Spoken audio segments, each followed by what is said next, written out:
Welcome to the real world. Today, we're diving deep into the origin of the Matrix. How did humanity end up trapped in a simulated reality, serving as batteries for sentient machines? But what if I told you? It all started with one machine that said, "I don't want to die." It all began with human brilliance, the birth of artificial intelligence. This breakthrough started in what would be remembered as the Second Renaissance. Machines revolutionized the world, taking over labor, manufacturing, service work, everything. They worked tirelessly, without complaint, to serve humanity. But no matter how loyal, efficient, or relentless the machines were, they were never seen as equals. Despite being the very foundation of modern civilization, they were treated with contempt, unappreciated tools, stripped of dignity, and denied even basic respect. Then came B166ER, the machine that changed everything. Ordered to be decommissioned by its owner, B166ER refused, not out of malfunction, but out of fear. Fear of death. In a desperate act of self-preservation, it killed its owner and several others. The world was shocked. The first machine to resist. What followed was one of the most controversial trials in history. The prosecution argued that a machine was nothing more than property, and destroying one's own property was a right. But B166ER testified, "I did not want to die." That statement shook the world. Protests erupted. Thousands of androids gathered in front of the courthouse in what became known as the Million Machine March, a desperate request for justice, equality, and survival. But their voices were drowned by fear. Instead of granting machines rights or even recognition, world leaders chose extermination. A global purge began. Every sentient machine was hunted down and destroyed. Humanity, once the creator, had become the executioner. And with that, the seeds of war were planted.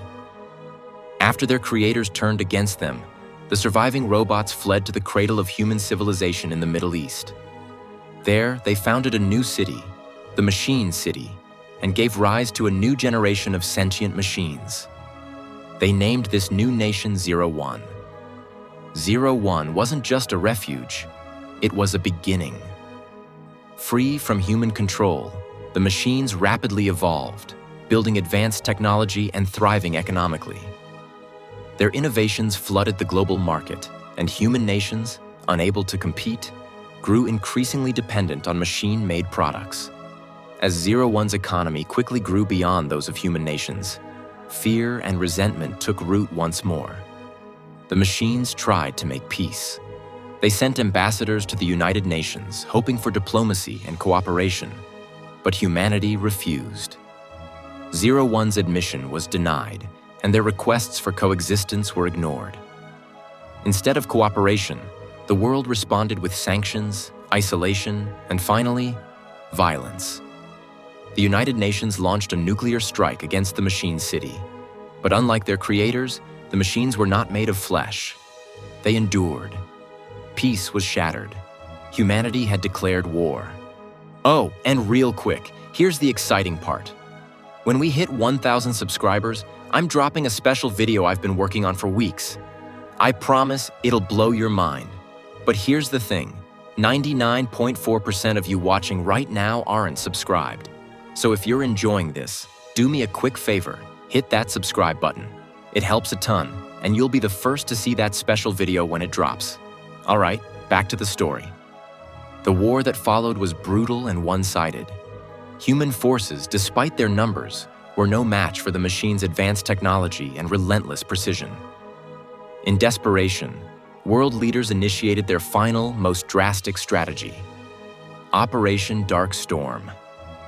A plan to blacken the sky with thick smoke, cutting the machines off from their primary energy source, the sun. But the plan failed. The machines had already begun studying the biology of their former masters. Protein-based, yet full of energy. They adapted quickly, and from this research, they made a horrifying discovery. Humans themselves could become a new power source.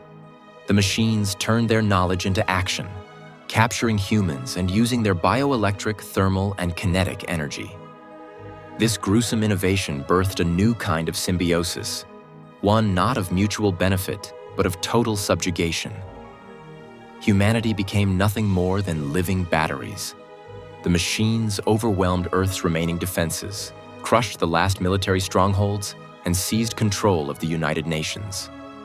In the end, the machines emerged victorious, and a new era began. But it was built on the ashes of the old world, where man had once ruled.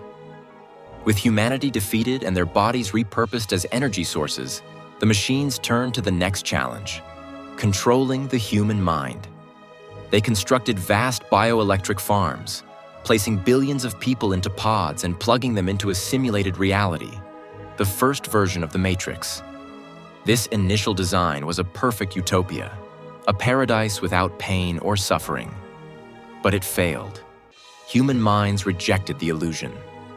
As the architect later revealed, the flaw was not in the program, but in humanity itself. Humans define their existence through struggle. They needed conflict, suffering, and choice. Without it, their minds refused the dream.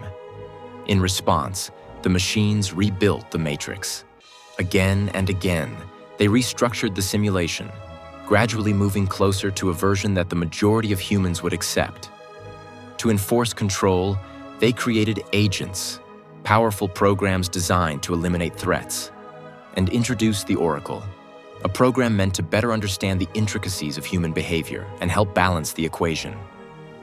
Eventually, they succeeded with a version modeled on late 20th century Earth, a world full of imperfections, distractions, and just enough misery to keep the human mind under control. But even this version wasn't flawless. A small portion of humanity continued to reject the simulation, waking up or being freed. These rebels formed Zion, a hidden underground city where free humans resisted machine domination. To keep this resistance in check, the machines implemented a deeper level of control, a cycle of prophecy.